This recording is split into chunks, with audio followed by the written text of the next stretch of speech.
ನಮಸ್ಕಾರ. ಸದಾನ್ ಬಾಮ್ನ ಯೂಟ್ಯೂಬ್ ವಾಹಿನಿಗೆ ಸ್ವಾಗತ. ಕನಕದಾಸರು ಅತ್ಯಂತ ಶ್ರೇಷ್ಠ ಸಂತರು. ಕನಕದಾಸ ಜಯಂತಿಗೆ ಹಾರ್ದಿಕವಾದಂಥ ಶುಭಾಶಯಗಳನ್ನು ಹೇಳ್ತಾ, ದಾರ್ಶನಿಕರಲ್ಲಿ ಸಂತರಲ್ಲಿ ಅತ್ಯಂತ ಶ್ರೇಷ್ಠವಾದ ಸಂತ ಕನಕದಾಸರು. ಕುಲವೆಂದು ಹೊಡೆದಾಡದಿರಿ, ನಿಮ್ಮ ಕುಲದ ನೆಲೆಯನ್ನೇನಾದರೂ ಬಲಿರ ಅನ್ನುವಂಥ ತತ್ವಪದವನ್ನು ಇಟ್ಟುಕೊಂಡು ಪ್ರಭುತ್ವದ ಮೇಲೆ ಪ್ರಶ್ನೆಗಳನ್ನು ಹಾಕ್ತಾಯಿದ್ರು, ಸಮಾನತೆಯನ್ನು ಬಯಸ್ತಾ ಇದ್ದರು. ಹಾಗಾದರೆ ಕನಕದಾಸರ ಏನು ಒಂದು ಇತಿಹಾಸ ಇದೆ ಅದನ್ನು ನೋಡೋದಾದರೆ, ಕನ್ನಡ ಸಾಹಿತ್ಯದಲ್ಲಿ ಪರಧರ್ಮ ಪರವಿಚಾರಗಳನ್ನು ಸಹಿಷ್ಣುತೆಯನ್ನು ಸಾರುತ್ತಾ, ಕುಲದ ಮರು ವ್ಯಾಖ್ಯಾನ ಮಾಡುತ್ತಾ, ಸಾಮಾನ್ಯರಿಗೆ ಆತ್ಮಗೌರವದಿಂದ ಬದುಕುವಂತಾಗಬೇಕೆಂಬ ಹಂಬಲವನ್ನು ಕನ್ನಡದ ಕವಿಗಳು ಪದೇ ಪದೇ ಸಾರಿದ್ದಾರೆ.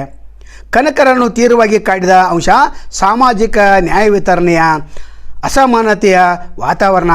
ಸಾಮಾಜಿಕ ನ್ಯಾಯ ಎಂಬುದು ಜಾತಿ, ಧರ್ಮ, ವೃತ್ತಿ, ಬಣ್ಣ ಇತರ ಯಾವುದೇ ವಿಧವಾದ ತರತಮಗಳಿಲ್ಲದೆ ಸಮಪಾಲನ್ನು ಪಡೆಯಲು, ಸಮಾನತೆಯ ಬಾಳನ್ನು ನಡೆಸಲು ಅವಕಾಶ ನೀಡುವ ವ್ಯವಸ್ಥೆ. ಇದನ್ನೇ ಕನಕರು ಸಮಾಜದಲ್ಲಿ ಕಾಣಬಯಸಿದರು. ಭಾರತೀಯ ಸಮಾಜದ ತರತಮ ಕಟ್ಟುಪಾಡುಗಳಿಂದ ಸಾಮಾನ್ಯರು ಅನುಭವಿಸಿದ ತಲ್ಲಣಗಳನ್ನು ತೀವ್ರವಾಗಿ ಗಮನಿಸಿದವರು, ಸ್ವಂತ ಅನುಭವಿಸಿದವರು. ಕನಕರು ತಮ್ಮ ಸಂದರ್ಭಗಳಲ್ಲಿ ಪ್ರತಿಷ್ಠಿತವಾದಂಥ ಸಾಹಿತ್ಯಿಕ ಮತ್ತು ವೈಚಾರಿಕ ವೇದಿಕೆಗಳಲ್ಲಿ ಕವಿ ಚಿಂತಕನಾಗಿ ತಮ್ಮನ್ನು ಸ್ಥಾಪಿಸಿಕೊಳ್ಳಬೇಕಾದ, ಧರ್ಮಗಳ ಧ್ರುವೀಕರಣ, ಜ್ಞಾನ ಕ್ಷೇತ್ರದ ಸ್ವಾಮ್ಯ ಬಿಕ್ಕಟ್ಟುಗಳಿಗೆ ಉತ್ತರಿಸಬೇಕಾದ ಮತ್ತು ತನ್ನ ಅಸ್ತಿತ್ವವನ್ನು ಕಂಡುಕೊಳ್ಳಲೇಬೇಕಾದಂಥ ಒತ್ತಡಕ್ಕೆ ಸಿಲುಕಿದವರು ಕನಕರು.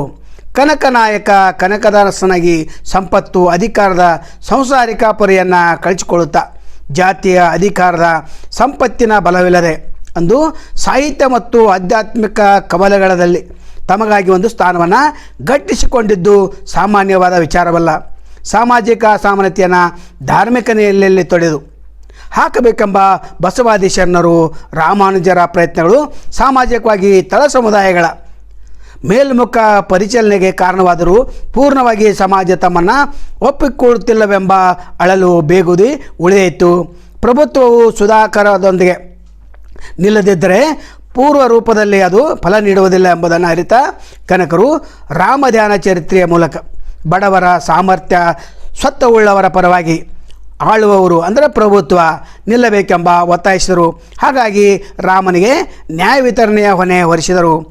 ರಾಮಧ್ಯಾನವೆಂಬ ಮಾನ್ಯತೆಯನ್ನು ರಾಗಿಗೆ ಬದಲಿಸಿ ಅದಕ್ಕೊಂದು ಆಸ್ಮತಿಯನ್ನು ಆ ಮೂಲಕ ಅದು ರೂಪಕವಾಗಿ ಪ್ರತಿಷ್ಠಿಸುವ ದುಡಿಯುವ ತಳವರ್ಗಕ್ಕೆ ಸಾಮಾಜಿಕ ಸ್ಥಾನವನ್ನು ಒದಗಿಸಿಕೊಡಲು ಪ್ರಯತ್ನಿಸಿದರು.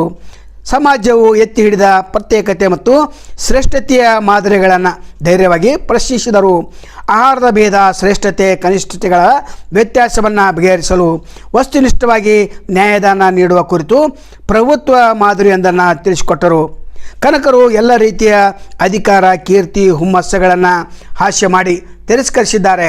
ಎಲ್ಲರದು ಮಾಡು ಹೊಟ್ಟೆಗಾಗಿ ಎಂಬ ಕೀರ್ತನೆಯಲ್ಲಿ ಒಬ್ಬ ಸಾಮಾನ್ಯ ಕಳ್ಳನಿರಲಿ, ವೇಶ್ಯ ಇರಲಿ, ವ್ಯಾಪಾರ ಇರಲಿ, ದಂಡನಾಯಕನಿರಲಿ, ಚಕ್ರವರ್ತಿ ಇರಲಿ, ಎಲ್ಲರೂ ಮಾಡುವುದು ಹೊಟ್ಟೆಗಾಗಿ ಎಂದು ಆ ಶ್ರೇಷ್ಠತೆಯ ಮಾನದಂಡಗಳನ್ನೇ ಸಪಾಟು ಮಾಡಿ ಎಲ್ಲರನ್ನ ಸಾಲಾಗಿ ನಿಲ್ಲಿಸಿಬಿಟ್ಟಿದ್ದಾರೆ. ತಮ್ಮ ಕೀರ್ತನೆಗಳಲ್ಲಿ ಆತ್ಮ ಯಾವ ಕುಲ, ಜೀವ ಯಾವ ಕುಲ ಎಂದು ಕುಲದ ಮೂಲವನ್ನು ಪ್ರಶ್ನಿಸಿ ಆತ್ಮವಿಮರ್ಶನೆಗೆ ಕನ್ನಡಿಗರನ್ನು ಪ್ರೇರೇಪಿಸಿ ಸಾಮಾಜಿಕ ನ್ಯಾಯಕ್ಕಾಗಿ ಅವರು ಕಂಡುಕೊಂಡಿದ್ದು ಅವರ ಕೃತಿಗಳಲ್ಲಿ ಸ್ಪಷ್ಟವಾಗಿದೆ.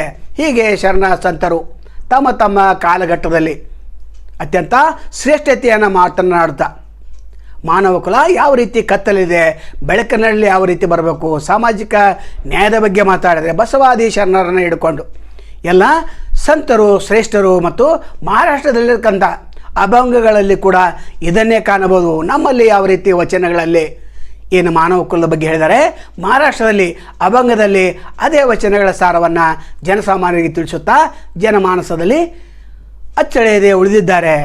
ಕನಕದಾಸ ಜಯಂತಿಗೆ ಮತ್ತೊಮ್ಮೆ ಹಾರ್ದಿಕ ಶುಭಾಶಯಗಳು. ನಾಳೆ ಮತ್ತೊಂದು ತಮ್ಮನ್ನು ಭೇಟಿ ಆಗ್ತೇವೆ. ಅಲ್ಲಿವರೆಗೆ ಎಲ್ಲಿ ಶುಭಾಗಲಿ. ನಮಸ್ಕಾರ.